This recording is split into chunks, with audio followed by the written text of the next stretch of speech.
गुरुक्षेत्र आजच्या ज्या ह्या रूपात आहे त्या रूपात पाहण्याचे भाग्य आम्हाला मिळालेलं असतं. तेवढी विशाल गर्दी तिथे नसताना तिथे जाऊन 5 मिनिटं शांत बसायचं आम्हाला का वाटत नाही? आम्ही महिन्यातून एकदा पण जाऊ शकत नाही का? हा विचार आपण करायला पाहिजे. बरोबर,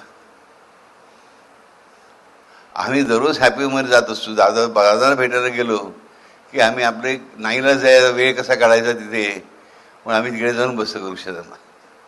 ही टाइमपासची गोष्ट नाही आहे, डेफिनेटली नॉट. आलं क्षमता. पण आम्ही किती गोष्टी लाईटली घेतो. बरोबर, याचे अतिशय सुंदर उदाहरण आहे, की अतिशय बेकार उदाहरण आहे, वाईट उदाहरण आहे. आम्ही घरामध्ये बसतो कंटाळा आला म्हणून, काय करायचं काय करायचं, अरे जाण बसा ना गुरुक्षेत्रांना.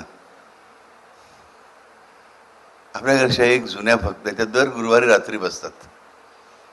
दर गुरुवारी रात्री त्या बसतात कित्येक वर्ष झाले. त्याची निष्ठा आहे ती. आमची अशी निष्ठा आम्ही कधी बांधली का? आम्ही वर्षाने एकदा तरी रात्री बसतो का वाचायला? नवरात्र आलं की मग ही स्पर्धा झुंबडून होते वाचण्यासाठी. एवढ्या दिवशी आम्हाला बसायची इच्छा होत नाही का? विचार करायला पाहिजे.